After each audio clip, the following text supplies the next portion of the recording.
LR कर रहे हैं, ये एकदम कैश क्रॉप है। देखो 8 से लेकर के 10-12 ट्यूबर तक आराम से बन जाती है। 1 एकड़ का मान के चलो 250 से 300 पैकेट है। 250 से 300 पैकेट दाम मिलता है 1400 से 1500। हाँ, और सीधा चिप्स कंपनी में, हल्दीराम में, पेप्सी में, आईटीसी में, सब में जाता है।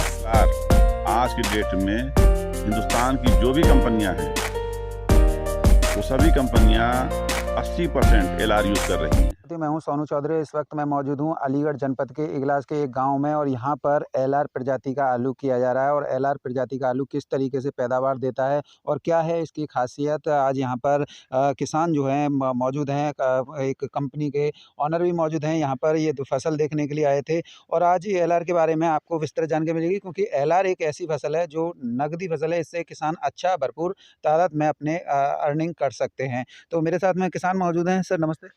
हाँ नमस्कार किसान साथियों, मैं जहीर खान उस्मानिया कृषि फार्म से मर्दरी, तहसील इगलास, जिला अलीगढ़ से हूँ।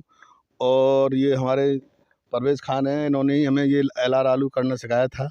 और जब से हम एलआर कर रहे हैं, ये एकदम कैश क्रॉप है। और इसके बारे में बताएं कि कुत्ते ही हमारी सीधे पहले से ग्राहक आने लग जाते हैं और सीधा चिप्स कंपनी में, हल्दीराम में, पेप्सी में, आईटीसी में, सब में जाता है। और इतना बढ़िया रेट मिलता है हमको कि हम बड़े खुशहाल हैं इससे। इस समय पर जो कंपनी के अभी रिप्रेजेंटेटिव आए होंगे, क्या रेट निर्धारित किया है इस फसल? अब तो रेट डाउन चल रहा है फिलहाल। अभी जब तक ये गेहूं का जो चल रहा है माहौल बुआई का, तब तक तो रेट डाउन रहेगा। और जैसे ही ये बंद हो जाएगा और केवल यूपी में आलू रहेगा, पंजाब खत्म हो जाएगा, तो फिर रेट अच्छे हो जाते हैं। करीब हमें 1200 रुपये से लेके 1400 रुपये के बीच में रेट मिलते हैं। कैश क्रॉप है और सीधा खेत से चला जाता है, कोई टेंशन नहीं स्टोर करने का। और हमारा जो बीज बचता है वो हमारा बाहर गुजरात जाता है, हमारा इंदौर, उज्जैन, हर जगह पूरे हिंदुस्तान में जाता है। और हमारी ये कालिंदी एग्रो का सीड बहुत अच्छा सीड है, अच्छा प्रोडक्शन था और कंपनियों के कंपैरिजन में।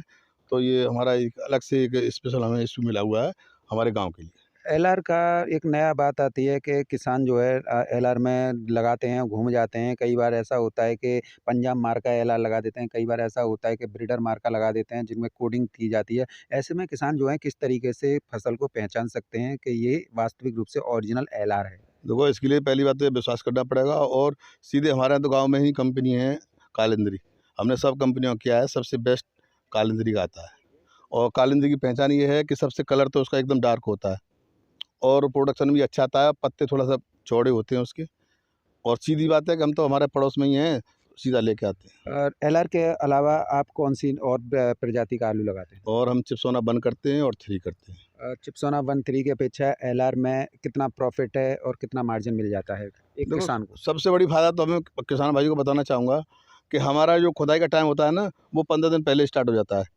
जब तक अदर वैरायटियाँ खुदती हैं उससे पहले तो हमारा खेत फारिग हो जाता है, इसलिए दूसरी क्रॉप लगा लेते हैं। सबसे बड़ा बेनिफिट तो ये है कि हम 15 दिन आगे चलते हैं। अगर मैं बात कर रहा हूँ इसके बेल की, इसके प्लांट की, वो कितने मीटर तक हो जाता है? और अगर एक पेड़ के नीचे ट्यूब की बात करें तो वो कितने निकलते हैं? देखो 8 से लेकर के 10-12 ट्यूबर तक आराम से बन जाते हैं।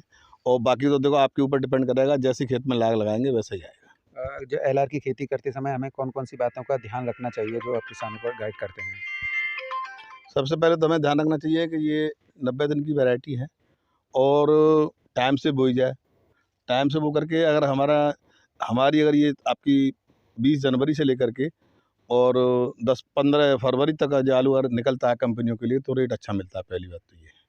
और टाइम से बो जाएगी तो टाइम से हो जाएगा। हमारी अगली जो क्रॉप है, जो हम बाजरा बोते हैं और मक्का बोते हैं, उसके लिए सूटेबल टाइम रहता है हमारे पास। और हमारी लेबर टाइम से मिल जाती है। सबसे बड़ा तो लेबर का प्रॉफिट है। 3-3 फसल यानी मल्टी क्रॉप लेने के बाद में बिल्कुल सर। इसकी प्रोडक्शन पे कोई फ़र्क पड़ता है अथवा कोई नहीं? फ़र्क नहीं पड़ता है। बस खेत की क्वालिटी देखो, जितना अगर आप किसी से कोई क्रॉप लोगे तो आपको खाद, बीज, दवा ये तो सब लगानी पड़ेंगी। अच्छी क्वालिटी के लगाओगे तो कोई फ़र्क नहीं पड़ता है। यानी खाद पूरी में यील्ड आती है। पूरे यील्ड आप लेते हैं। खाद कौन-कौन सा यूज़ करते हैं? वही एनपीके, डीएपी और आपका पोटाश और यूरिया और माइक्रोन्यूट्रेंट। और ज़्यादातर ऐसी बीमारी कोई ज़्यादा ख़ास नहीं आती इसमें, मगर प्री इमरजेंस इलाज किया जाता है इसका, तो दवा लाई जाती है। और थोड़ा-सा अगर हमें ये थोड़ी हमारी जो ज़्यादा सॉलिड होता है, इसमें 22% होता है, तो थोड़ी-सी खाद तो ज़्यादा लगानी पड़ती है। 1 एकड़ का मान के चलो 250 से 300 पैकेट आ जाते हैं। 250 से 300 पैकेट आ जाते हैं और दाम मिलता है 1400 से 1500। हाँ, उसका सीड भी मद्दा नहीं बिकता हमारा, क्योंकि हमारे यहाँ आप देख रहे हो क्रॉप, जो आप फसल देख रहे हो, उसमें आपको कोई दूसरा वैरायटी नहीं मिलेगी, कोई फसल मिली हुई नहीं मिलेगी। और जो भी मिलेगा आपको फर्स्ट क्लास क्वालिटी मिलेगी। मेरे साथ में हल्दीराम कंपनी के एरिया मैनेजर में परवेज जी मौजूद हैं। मैं इनसे ही पूछ लेता हूँ। नमस्ते सर। नमस्ते।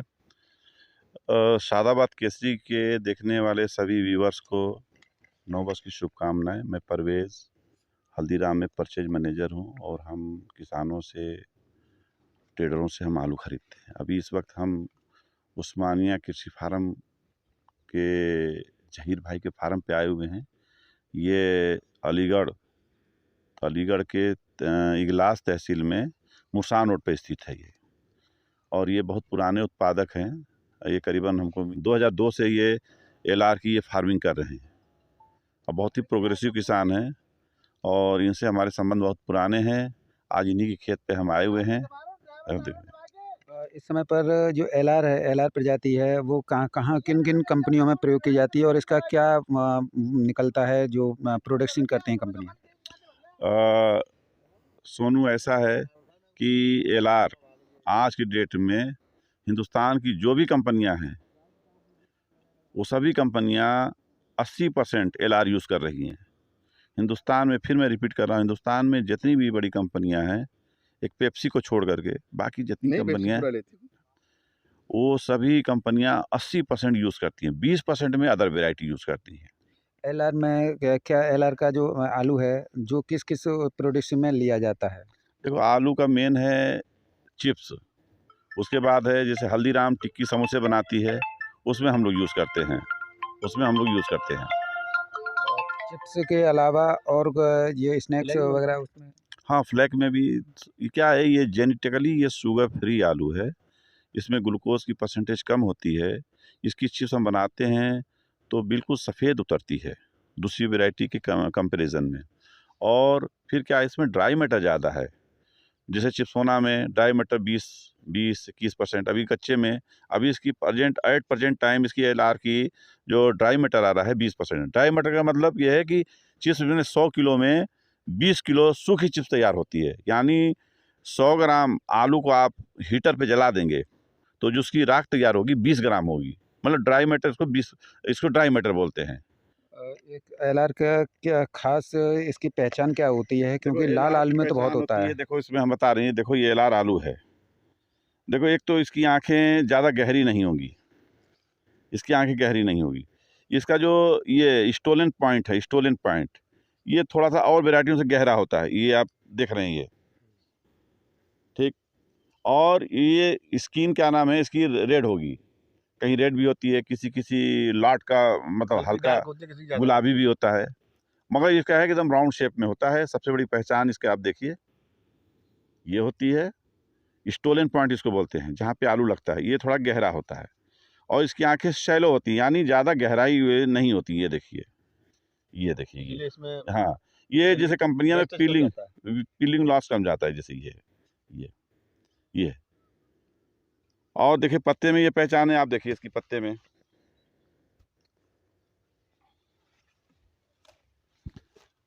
आप देखिए ऐसे होगी पत्ता। ये इसके किनारे लहरदार होती है और हल्का सा धानीपन में, ज़्यादा कंट्रास्ट ग्रीन नहीं होता है, ये इसमें होती है। और ये देखिए इसके उसमें यहाँ पे ये रेड कलर की ये दिखाई देगी, हाँ, ये आप देख रहे हैं इसके यहाँ पे, ये इसकी पहचान यही होती है। बात आती है कि किसान ये कहता है कि ये जो एलआर है, ये इसकी मार्केटिंग नहीं है, हम उगा तो लें, इसकी मंडियाँ नहीं होती हैं, इसका जो गुजरात के 2 ही स्थानों पर ये होता है और इससे भी हमें वो होता है। तो इस तरीके से किस तरीके से आप देख रहे हैं? देखो सोनू, ये जो वैरायटी है फर्स्ट टाइम इंडिया में ये कालिंदी एग्रो लेके आए थे। ये बात है करीबन 1993 की बात है, फर्स्ट टाइम इंडिया में लेके आए थे। ये इसका जो ब्रीडर हैं वो है मायर कंपनी। मायर ये आपके नीदरलैंड की कंपनी है, जिसको हम लोग हॉलैंड भी बोलते हैं, वहाँ की कंपनी है। वहाँ से इंडिया में आई थी। इंडिया में फर्स्ट टाइम ये Kalindi agro biotech limited company है, वो लेके आई थी। इसका टिश्यू कल्चर लैब आपके देहरादून में था। तो इसी पर्टिकुलर बेल्ट को इन्होंने चुना था, जहाँ पे हम खड़े हैं ना, ये सिमरधरी गांव को, इसी को चुना था। यहीं से पूरे हिंदुस्तान में स्प्रेड हुई है, यानी कि यहीं से पूरे पूरे इंडिया में कंट्रीब्यूट हुई है। जी, यहीं से हुई है। सर क्या कहना चाह रहे थे? मैं यही कहना चाह रहा था कि ये जो LR है ना, इसके जो लोग समझते हैं ना कि कोई खरीदने वाला नहीं है। अभी 37-97 के पास या कोई अदर वैरायटी के पास कोई गया भी नहीं होगा। यहाँ सारे कंपनियों के लोग घूम गए, विजिट कर गए लेने के लिए। कितने कंपनी आ गई यहाँ पे? देखो यहाँ आपके ये तो खड़े हुए हैं, ये तो हैं हल्दीराम वाले। और जो हमारे हाथरस में हैं 2-3 कंपनियाँ वाले, वो रोज़ चक्कर काट रहे हैं। और कुछ और भी लोग हैं, कुछ सीड वाले हैं, अभी से फ़ोन आ रहे हैं उन लोगों के, इंदौर से, उज्जैन से, और कुछ गुजरात से भी लोगों के फ़ोन आ रहे हैं कि साहब हमें आपके इतना सीड दिलवा दो, हमें इतना दिलवा दो। करीब 1365 रुपये में खरीदी, और किडनी निकाल करके छोटी चीज़, और मोटा सब ऐसा है। ये तो मार्केट के ऊपर डिपेंड करता है। अगर अदर वैरायटी का रेट चढ़ेगा तो इसका भी रेट बढ़ेगा, और बाकी कंपनियों के ऊपर गेम होता है, आप जानते हो। अगर रिक्वायरमेंट ज़्यादा रहेगी इनके पास, और रिक्वायरमेंट इनको 10 कुंटल की और हम इन्हें 15 कुंटल देंगे, तो ये रेट ऑटोमेटिक डाउन करेंगे। और रिक्वायरमेंट इनकी 15 कुंटल की और हम 10 कुंटल होगा तो ये रेट बढ़ेंगे। तो ये तो इसमें तो कुछ कहा नहीं सकता, मार्केट का रूल है। मार्केट के ऊपर ही जो कुछ होगा वो मार्केट के ऊपर डिपेंड करेगा। सोनू देखो, ये LR में हम लोग क्या साइज लेते हैं, देखो ये जैसे 40 mm है, ये 40 mm से लेकर के हम 65-70 mm तक लेते हैं, ठीक है। और ये जिसे मान चलो इसमें जो एवरेज आती है, जैसे 100 कट्टा हुआ तो 100 कट्टे में 90 कट्टा ये साइज बनेगा, चीप ग्रेड, ये चीप ग्रेड बनेगा। और 10% गुल्ला किरी बनेगा। और इसका गुल्ला किरी भी है ना, तमाम ये फैक्ट्रियाँ हो गई हैं, जैसे पाउडर बनाने वाली कंपनियाँ हैं, ये लेके जाती हैं। अभी सबसे नियरेस्ट में यहाँ पे एक शिवासित फूड्स है अलीगढ़ में, जिससे गिलास वाले जो भी गुल्ला किरी बचता है वो वहाँ पे दे देते हैं। बाकी हाँ, इसकी डिमांड क्या है कि अगर आप कच्चे में खोदना चाहोगे तो 75 दिन पे ये आलू खुद जाएगा, 100% खुद जाएगा। आज देखो 5 नवंबर को पहली गाड़ी हमने 35 रुपये किलो में खरीदी थी पंजाब से, मगर आज बाजार डाउन हो गया है। एक अनार 100 बीमार, देने वाले 1000 आदमी हैं, और सबके एक साथ खुद रहे हैं गेहूं के चक्कर में। जब गेहूं के चक्कर में कूद रहे हैं तो डिमांड और सप्लाई का अंतर है। से खुदेगा तो तब तक रेट सुधर जाएंगे, ऐसा उम्मीद। यानी कि अच्छी क्वालिटी का और कम पास हो जाए, लैब टेस्टिंग हो जाए तो ये 22 रुपये किलो बिकेगा। बिक जाएगा, 100% बिकेगा। ये थे किसान साथियों, उस्मानिया फार्म हाउस से आपने LR का सारा कुछ स्टॉक का समझा। और ये जो LR प्रजाति का आलू है, ये जो है स्टोर करने वाला आलू नहीं है, और ना ही इसकी कोई मंडी है। यहाँ आसपास जितनी भी कंपनियाँ हैं वो सीधा कर लेती हैं, इनका ड्राई से लेकर सारा कुछ हो जाता है। यानी कि आप समझ सकते हैं कि चिप्स में भी जाता है, स्नैक्स में भी जाता है, फ्रेंच फ्राइज़ में भी जाता है, और जो आलू बचता भी है वो जो है टिक्की समोसा और उसमें भी चला जाता है आपका जो देखा होगा पाउडर, पोटैटो पाउडर के रूप में। तमाम ऐसी कंपनियां जो खेत से सीधा खरीद ले जाती हैं। अभी सर ने बताया कि हमने जो है पंजाब से इस रेट में ख़रीदा था, और इस समय पर थोड़ा गेहूं की सोइंग हो रही है पंजाब में, हरियाणा में या उत्तर प्रदेश में, तो ऐसे में अभी थोड़ा रेट डाउन है। लेकिन ये आलू जो है आप लोगों को अच्छी भरपूर कमाई, यानी कि अच्छा वो दे सकता है, उत्पादन भी दे सकता है, और अच्छी कमाई भी आप लोगों को मिल सकती है। मेरे साथ में इतना ही वीडियो में। वीडियो अगर अच्छी लगी तो वीडियो को शेयर